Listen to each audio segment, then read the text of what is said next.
நம்ம இப்போ சனி செவ்வாய் சேர்க்கை பற்றி பேசலாங்க. இப்போ சனி செவ்வாய் சேர்க்கை அப்படின்னு எடுத்துட்டிங்கன்னா, செவ்வாய் அப்படின்னு எடுத்துட்டிங்கன்னா மேச லக்னத்துக்கு அதிபதி செவ்வாய், விருச்சிக லக்னத்துக்கு அதிபதி செவ்வாய். இந்த செவ்வாய் ஆகப்பட்டவர் வந்து மேச லக்னத்தில் நெருப்பு ராசியாகவும் இருக்கார், விருச்சிக லக்னத்தில் வந்து நீர் ராசியினுடைய அதிபதியாக இருக்கார். ஆனால் இந்த செவ்வாய் வந்து நீச்சம் பெறது அப்படின்னு எடுத்துட்டிங்கன்னா, அவர் வந்து காலப்புருஷனுக்கு 4ஆம் வீடான கடகத்தில் போய் அவர் நீச்சமாகிறார். இந்த செவ்வாய் வந்து உச்சம் பெறுறது அப்படின்னா காலப்புருஷனுக்கு 10ஆம் வீடான கர்மஸ்தானமான மகரத்தில் போய் அவர் உச்சம் அடைகிறார். இந்த செவ்வாய் அப்படிங்கிறவர், இந்த செவ்வாய் அப்படின்னு எடுத்துட்டிங்கன்னா செவ்வாயினுடைய காரகத்துவங்கள் அப்படிங்கிறது, செவ்வாய் வந்து வேகமானவர், ரத்தத்திற்கு காரகர், எலும்புக்கு காரகர், ரெண்டாவது வந்து இந்த எலும்பு மஜ்ஜைக்கு காரகர். இந்த மாதிரிலாம் வந்து செவ்வாய் சொல்லலாம். கோபம், வேகம், வீரியம், தைரியம், இதுக்கு முரட்டு குணம், முரட்டுத்தனம், இதுக்கு எல்லாத்துக்குமே வந்து செவ்வாய் தான் காரகர். அது போக செந்நிற பொருட்கள், செங்கல், இந்த மாதிரியான இதுக்கெல்லாம் வந்து அவர் செவ்வாய் காரகர் ஆவார். அடுத்து நம்ம சனி அப்படின்னு எடுத்துக்கிட்டோம்னா, சனிக்கு மட்டும் பார்த்திங்க அப்படின்னா நம்ம ஜாதக கட்டத்தில் 2 வீடு பக்கம் பக்கம் வீடு கொடுத்துருப்பாங்க. அப்போ வந்து காலப்புருஷனுக்கு 10ஆம் வீடு கர்மஸ்தானத்துக்கு அதிபதி ஆறுன்னு பார்த்திங்கன்னா அவரும் சனி பகவான். அதே காலப்புருஷனுக்கு 11ஆம் அதிபதி சனி பகவான். அப்போ 11ஆம் அதிபதி அப்படிங்கிறவரது லாபாதிபதி, 10ஆம் அதிபதி அப்படிங்கிறது தொழில் கர்மாதிபதி அப்படின்னு சொல்கிறோம், அவர் தொழில்காரகர். அப்புறம் தொழிலுக்கும் சனி தான். அப்போ லாபத்துக்கு யாருன்னு கேட்டிங்கன்னா லாபத்துக்கும் சனி தான். இப்படி கொடுத்துருக்காங்க. அப்போ இவங்க வந்து என்னென்னு கேட்டிங்கன்னா, காலப்புருஷனுடைய அவர் வந்து மூலத்திரியோண வீடு 11ஆம் வீடு தான் மூலத்திரியோண வீடு. சனியினுடைய மூலத்திரியோண வீடு கும்ப வீடு தான். ஆனால் மகர வீட்டுக்கு வந்து அந்த மூலத்திரியோணம் இது கிடையாது. ஆனால் மகர வீடு வந்து கும்ப வீட்டை விட வலிமையானது. ஆனால் அது எப்படின்னு நம்ம பின்னாடி பார்க்கலாம். இப்போ வந்து சனி பகவான் என்ன பண்ணுறான்னு கேட்டிங்கன்னா, மேசத்தில் போய் தன்னோட பகைவனோட வீட்டில் போய் அவர் நீச்சம் அடைகிறார். இவர் வந்து என்ன பண்ணுறாரு, சனி பகவான் போய் சுக்கிரனோட வீடு, தன்னோட நண்பனோட வீட்டில் போய் அங்கே வந்து உச்சம் பெறுறார், உச்சம் அடைகிறார். இங்கே வந்து நீச்சம் அடைகிறார். மேசத்தில் நீச்சம், இதில் போய் துலாத்தில் போய் அவர் உச்சம் அடைவார்.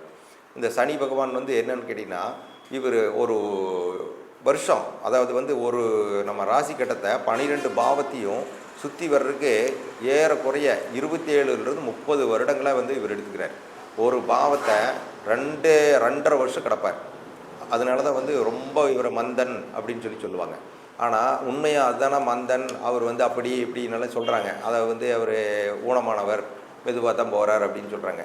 ஆனால் அதெல்லாம் வந்து அந்த காலத்தில் சொல்லப்பட்டது. உண்மை என்னன்னு கேட்டிங்கன்னா, அதாவது வந்து பூமியிலிருந்து அவர் வந்து ரொம்ப தூரத்தில் இருக்கார். அவர் சுற்றி வரக்கூடிய அந்த சுற்றளவு பாதை இருக்குது பாருங்கள், ரன்வே, அந்த ரன்வே வந்து ரொம்ப பெருசு. அதனால் வந்து அவரும் எல்லா கிரகத்தை மாதிரி வேகமாக தான் வந்துட்டுருக்கார். ஆனால் பார்த்திங்கன்னா அவருக்கு டிஸ்டன்ஸ் அதிகமாக இருக்கிறனால அவர் வர்ற காலம் வந்து அதிகமாக எடுக்குது, டியூரேஷன் அதிகமாக எடுக்கிறனால அவர் வந்து சுற்றி வரதில் ஒரு தாமதமாகுது. ரெண்டாவது சனியினுடைய தன்மைகள் அப்படின்னு பார்த்திங்கன்னா, சனி அப்படிங்கிறவர் வந்து ஒரு கன்னிங் பிளானட்னு சொல்லலாம். இவர் சனி அப்படின்னா குளிருக்கு சொந்தக்காரர், வந்து ஐஸ் இந்த மாதிரி இருக்கிறதுக்கு சனி. கருமையான பொருட்களுக்கு வந்து அவர் தான் பொறுப்பு. அப்புறம் கனிமங்களுக்கு வந்து அவர் தான் பொறுப்பு.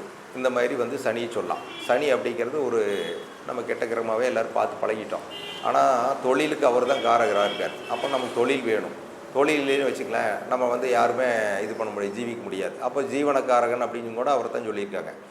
இப்போ நம்ம என்ன சொல்ல வரோம் அப்படின்னு கேட்டிங்கன்னா, இந்த சனியும் செவ்வாயும் இவங்க 2 பேரும் சேர்க்கை அப்படின்னா, சனி செவ்வாய் சேர்க்கை அப்படின்னால ஒரு பயம் இருக்குது எல்லாத்துக்குமே. சனி செவ்வாய் சேர்க்கை இருக்கக்கூடாது, அப்படி இருந்துன்னா அது வந்து பிரச்சனையை கொடுக்கும் அப்படின்னு சொல்கிறாங்க.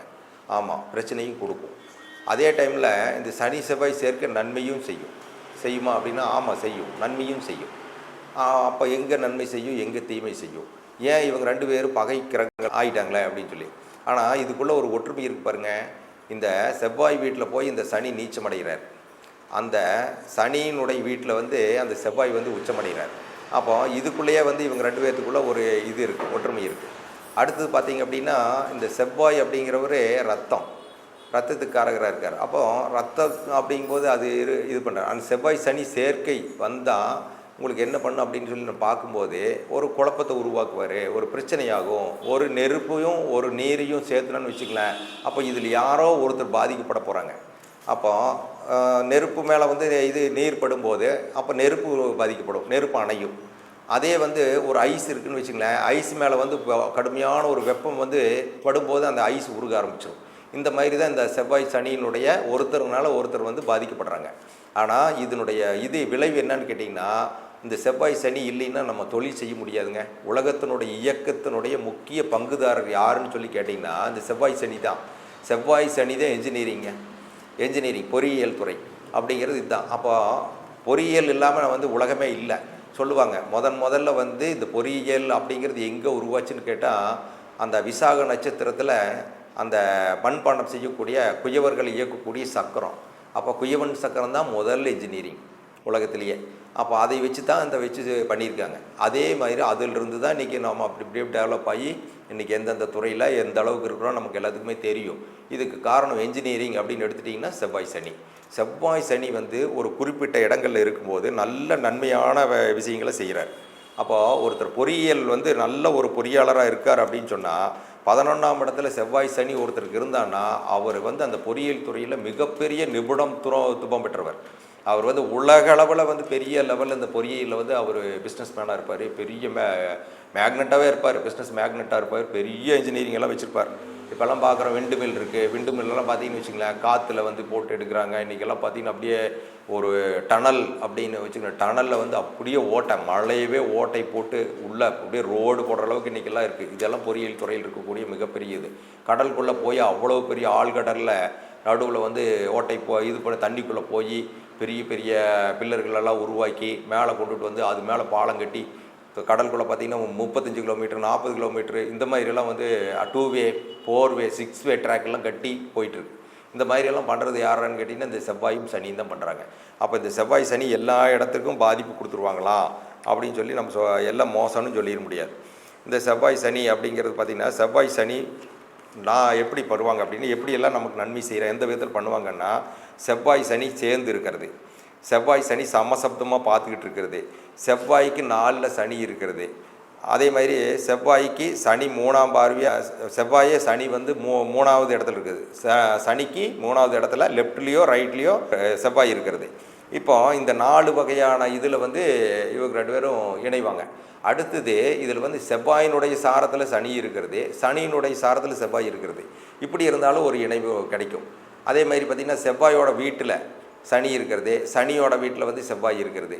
இந்த மாதிரி இருக்கும்போது ஆனால் வந்து அதுவும் வந்து ஒரு விதமான ஒரு விளைவை ஏற்படுத்தும். அந்த மாதிரி தான் இருக்கும். இப்போ பார்த்திங்க அப்படின்னா ஒவ்வொரு லக்கண வாரியாக பார்க்கும்போது நம்ம வந்து சில பலன்களை நம்ம சொல்ல முடியும். ஆனால் 11ஆம் இடத்துல மட்டும் செவ்வாய் சனிக்கு வந்து மிக அற்புதமான இடமாக சொல்லப்பட்டிருக்கிறது. ஆனால் செவ்வாய் சனி எங்கெல்லாம் சேர்ந்திருந்தால் நன்மை செய்யும்னு பார்த்திங்கன்னா 3ஆம் இடத்துல இருந்தாலும் நன்மை செய்வார், 6ஆம் இடத்துல இருந்தாலும் நன்மை செய்வார், 9ஆம் இடத்துல இருந்தாலும் நன்மை செய்வார், 10 11 இருந்தாலும் மிகுந்த நன்மை செய்வார். இப்படி தான் வந்து அது அப்படிப்பட்டவங்க அந்த 10 11 யாருக்கெல்லாம் செவ்வாய் சனி இருக்குதோ அவங்கெல்லாம் நிபுணத்துவம் பெற்ற மிகப்பெரிய பொறியியல் துறையில் அவங்கெல்லாம் உச்சமாக கோலாச்சக்கூடியவங்களாம் இருப்பாங்க. அப்போ செவ்வாய் சனி வந்து நம்ம வந்து எல்லா இடத்துக்கும் எடுத்துக்கூடாது. ஆனால் உயிர்காரகத்துவத்தை பொறுத்த வரைக்கும் இந்த செவ்வாய் சனி சேர்க்கை அப்படிங்கிறது நிச்சயமாக நம்ம சொல்லலாங்க. கண்டிப்பாக ஏதோ ஒரு வகையில் நம்மளை வந்து கஷ்டப்படுத்தாமல் துன்பப்படுத்தாமல் துயரப்படுத்தாமல் போகவே போகாது அப்படிங்கிறத நம்ம சொல்லலாம்.